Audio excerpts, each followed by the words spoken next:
They didn't knock. They never did. The walls of Tehran were silent that night, until the black cars came. Tires screeched. Boots hit pavement. Then screams. Not just from the woman dragged from her apartment, but from her children, from the neighbors too terrified to open their doors. She was blindfolded, her hands tied behind her back. She had never held a weapon in her life. Her crime a book. A few words written in the wrong notebook, read by the wrong man, spoken in the wrong cafe. They broke her ribs first, then her teeth. They electrocuted her for hours, while a doctor in the next room recorded how long she lasted before passing out. When she did, they revived her again and again. Because SAVAK wasn't in the business of mercy. They were in the business of fear. This woman's story wasn't unique. That's the horror of it. She was one of tens of thousands. But who were these men in black suits? Who gave them the power to silence a nation with nothing but a whisper of suspicion? And how did one of America's closest allies become home to one of the most terrifying secret police forces in modern history? This isn't just a story about torture. It's a story about power, absolute unchecked power, and what it does to those who wield it, and those crushed beneath it. If you believe these stories matter, if you think history should not be buried in silence, subscribe now, and stay with us until the end. Because what you're about to hear is only the beginning. Iran, in the early 20th century, was a nation caught in the jaws of two empires. To the north, the Soviet Union. To the south, British oil interests. And in the middle stood a proud people, rich in culture, poor in freedom. By the 1940s, Iran was under foreign occupation. British and Soviet troops marched through its cities under the guise of World War II strategy. But the real war was for influence, pipelines, and power. In 1941, under pressure from the Allies, Reza Shah, the iron-fisted modernizer who ruled with ambition and terror, was forced to abdicate. His son Mohammad Reza Pahlavi was installed as Shah, young, educated in Switzerland, more polished but far more pliable. The new Shah inherited a throne that was ceremonial in theory, but absolute in practice. Iran had a parliament, a constitution, elections. On paper, it was a democracy. In reality, nothing moved without the Shah's blessing or his fear, and he had reason to fear. Nationalist voices were rising. Chief among them was Mohammad Mossadegh, a fiery, principled politician who demanded one thing the West feared: most control over Iran's oil. In 1951, Mossadegh was elected prime minister. His government moved swiftly to nationalize the Anglo-Iranian oil company, what would later become BP. Overnight, British profits evaporated. Washington and London panicked. The response was covert, swift, and ruthless. In 1953, the CIA and British intelligence orchestrated a coup code named Operation Ajax. Money flowed into Tehran's streets. Clerics were bribed. Gang leaders were hired. Newspapers were bought. Mobs were staged. And just like that, Mossadegh was arrested, democracy was crushed, and the Shah returned on the back of foreign tanks and American dollars. But his return came with a lesson burned into his mind: never again. Never again would he allow opposition to rise unchecked. Never again would he be caught off guard by public unrest. And so, with the help of American and Israeli intelligence, the Shah created a new force.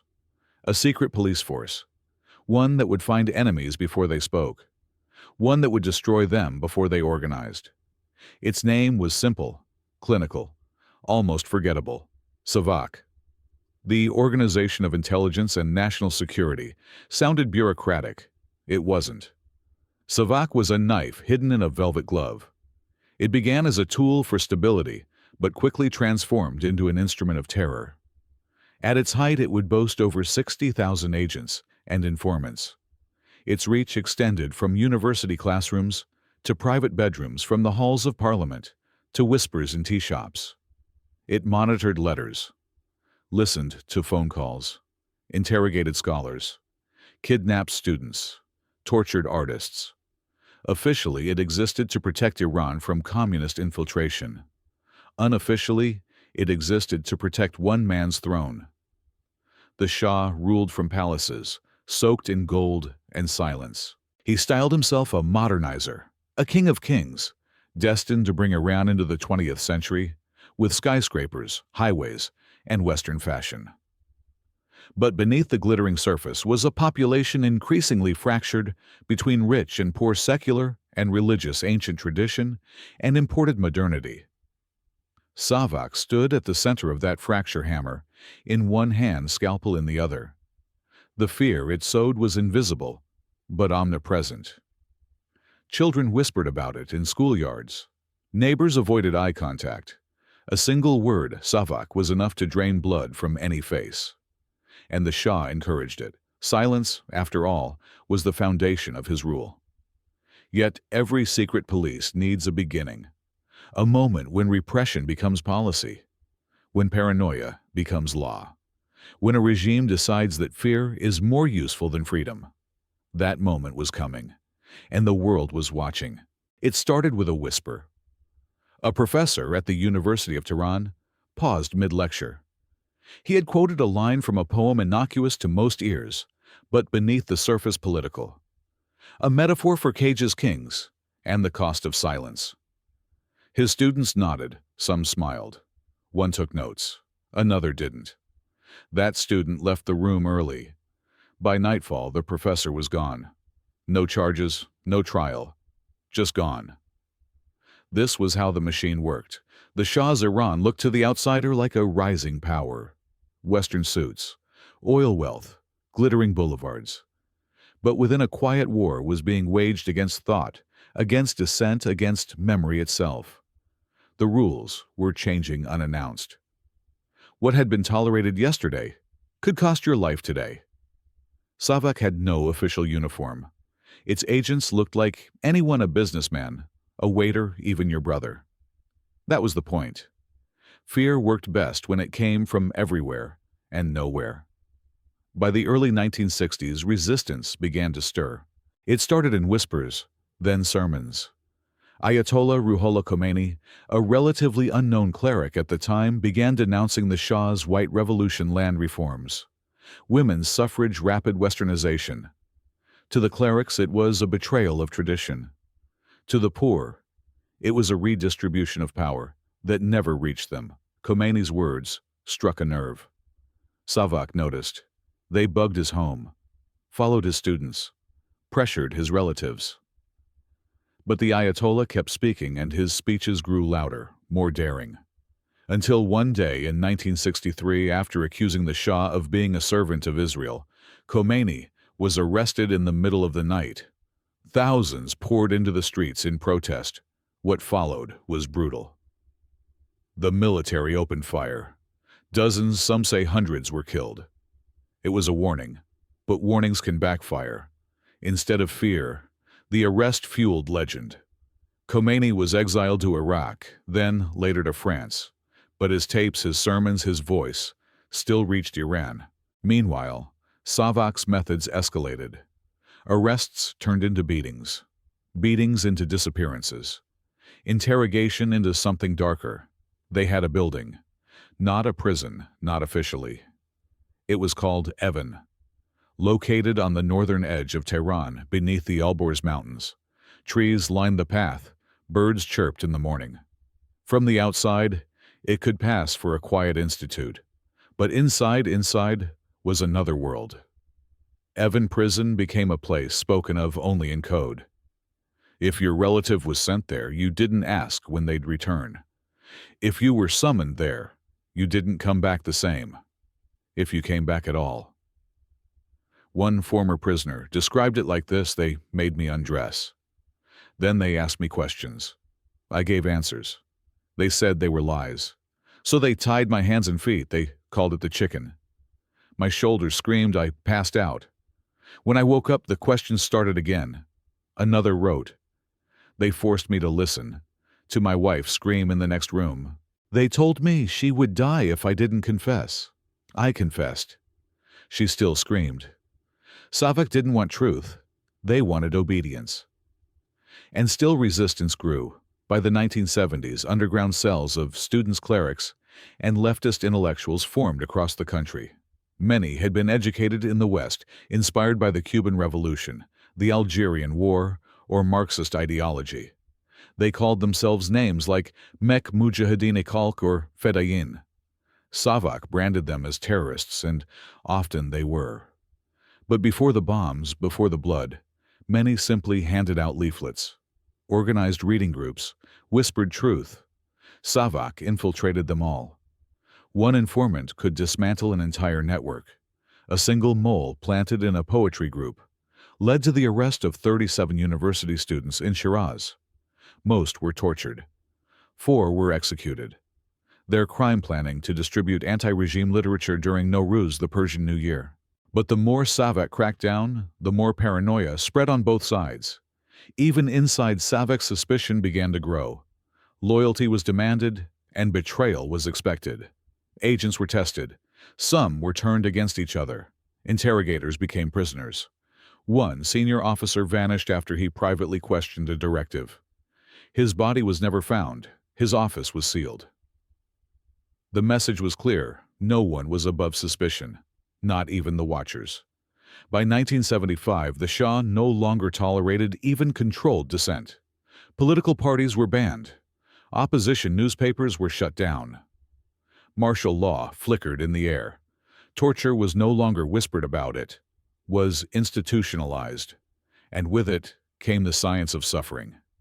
In the basement of Evin, SAVAK trained its elite. Techniques were imported from the CIA, the Mossad, and the older colonial regimes.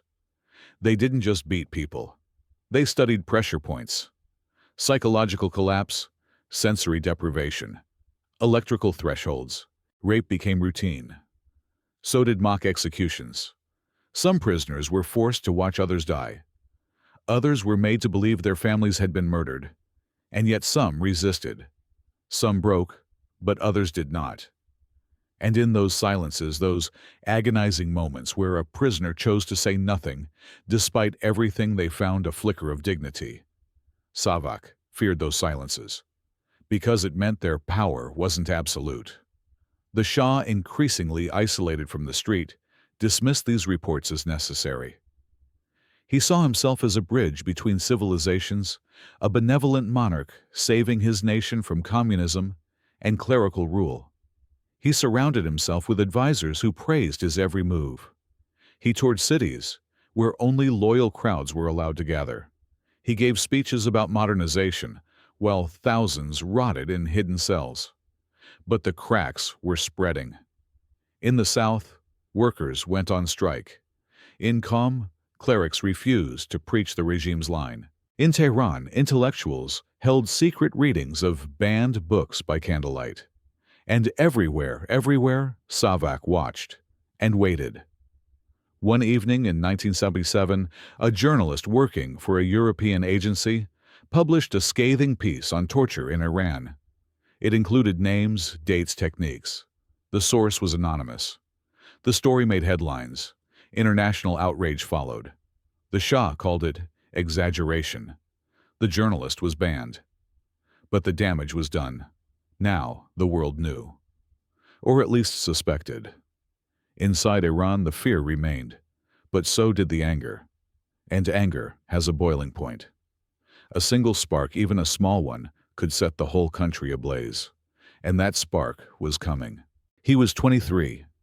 His name was Reza, one of thousands. A university student, a poet.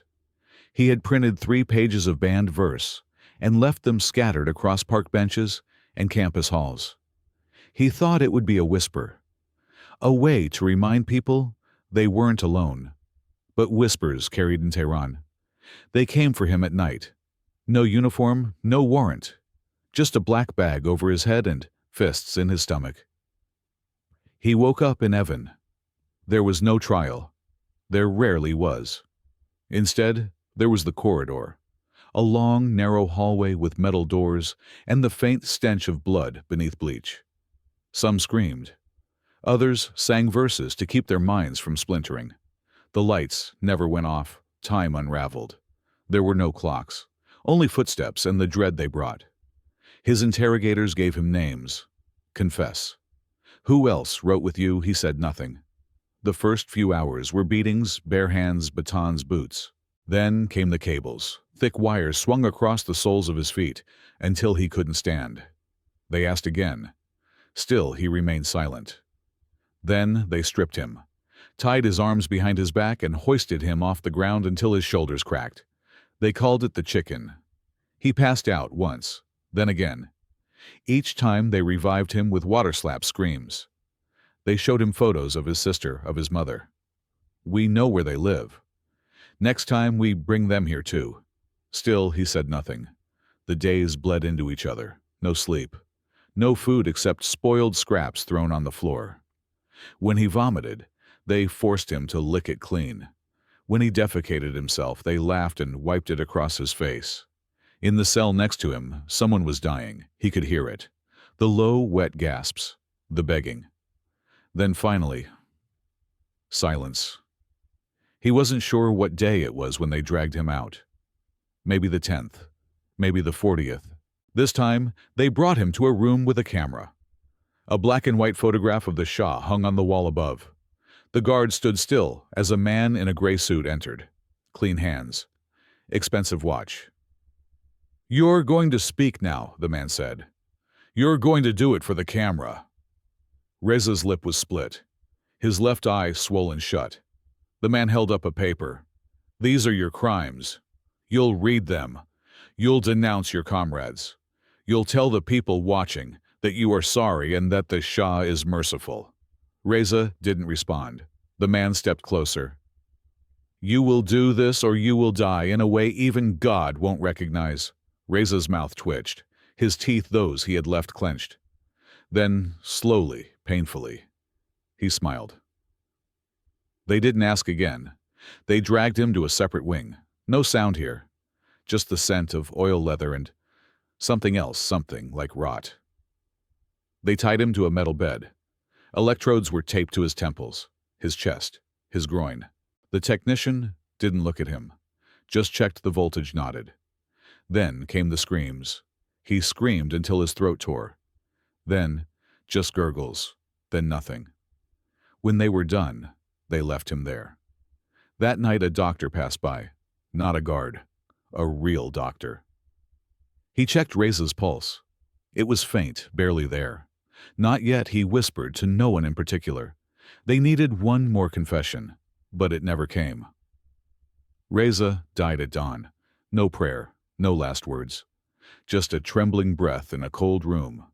His body was wrapped in plastic and dumped outside his parents' door. They were warned, say nothing, or the rest of you will follow. His mother collapsed. His father buried him in silence. But someone had written his poems on the prison wall, and others had seen them. He wasn't the only one. There was Layla, a schoolteacher aged 31, accused of hiding banned books.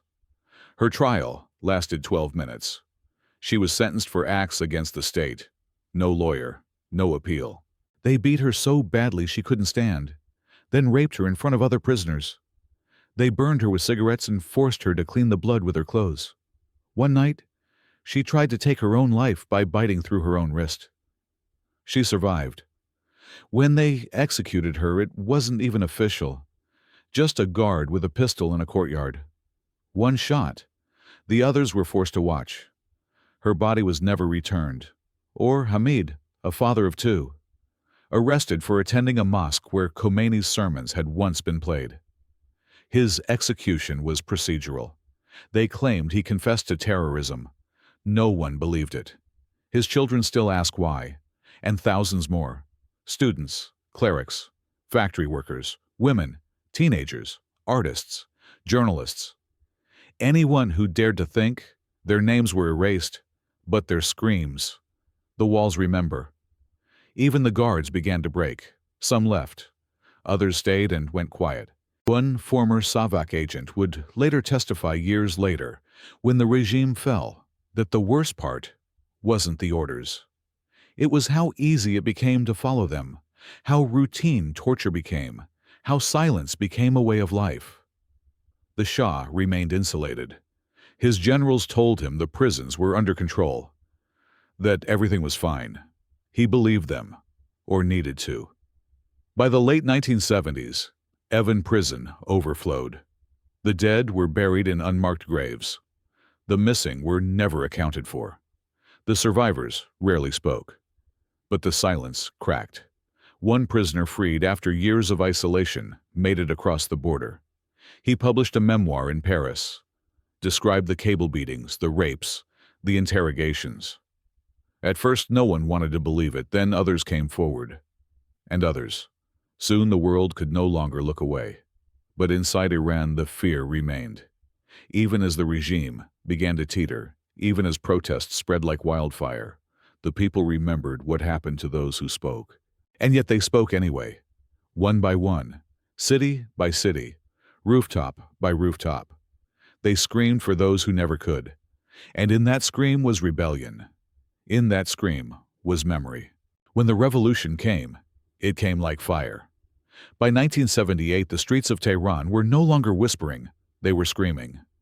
Millions marched, students threw stones, clerics led chants, shopkeepers shuttered their stores. The fear that had once kept a nation silent collapsed beneath the weight of its own cruelty. And at the center of every cry, one name burned like a curse: SAVAK. In January 1979, the Shah fled, first to Egypt, then Morocco, then the Bahamas. He never returned. Within weeks, the monarchy was gone. The Islamic Republic was born. The prisons were opened. What they found inside was worse than rumor. Bloodstained walls, rusted cuffs, battered cells still reeking of rot and bleach, files stacked to the ceiling, dossiers on neighbors' lovers' children, names of informants, orders signed in careful handwriting. Some cried, others screamed. Some just stood there, unable to breathe. SAVAK was dissolved in name, but its ghost remained. The new regime renamed it, reorganized it, called it VAVAK, then Moise. A different system, a different ideology, but the same methods in shadow. Many of the torturers vanished. Some were tried in public courts. Others disappeared without trace. Their victims, now survivors, were torn between justice and vengeance. Some spoke, others couldn't. What do you do with pain too large for words? Some wrote books. Some painted. Some simply sat in silence for years. Parents buried their children with no graves. Names were etched into headstones decades after the fact. In basements and bedrooms in exile cafes across Europe and America, the stories surfaced half-whispered and trembling. History, though, is selective. For years, textbooks omitted it. State museums ignored it. Generations grew up without hearing the name SAVAK. The government of the Islamic Republic had its own secrets to protect its own prisons to fill. Speaking too loudly about the past sometimes meant risking the future, and so silence returned, but a different kind. Today, what remains? There are the scars on bodies, yes, but deeper still, in trust and memory. There are the names passed like prayers in the homes of the disappeared. There are the letters smuggled out of cells, written in blood and urine, buried under floorboards found decades later. There's Evin prison, still standing, still operating, still feared. And there's a generation born after the revolution who ask, why didn't you stop them? Why didn't you speak? And the answer is not weakness. It's not cowardice. It's fear. Systemic, intentional, weaponized. SAVAK wasn't just about torture. It was about erasure of truth, of resistance of memory. But in trying to erase, they only carved deeper. The stories still surface. A poem on a prison wall. A broken tooth passed from father to son. A photograph with eyes scratched out. A torn notebook still smelling of sweat and ink. History did not mourn them, but history remembers. Quietly, in fragments. And sometimes that's enough. Sometimes a single name whispered is more powerful than all the screams they tried to silence. The screams may have faded. The cells may be cleaner now. The names harder to trace. But if you listen closely, they're still there, echoing in the walls of old buildings, in stories smuggled across generations, in the silence that once strangled a nation. This was SAVAK. But it wasn't the end, because fear doesn't vanish. It mutates. It finds new uniforms, new flags, new reasons. And history, if ignored, returns with sharper teeth. If this story gripped you, if you felt that chill deep in your chest, then don't stop here. Because what came next was no less horrifying. The men who overthrew the Shah. They built prisons of their own. They gave torture new names and silence. A new religion. Click here to uncover what happened after the revolution, when one nightmare ended and another began. And if you want to keep these stories alive so they're never erased again, subscribe. Stay with us. There's so much more buried in the shadows of history. And sometimes the only way to honor the dead is to keep telling the truth.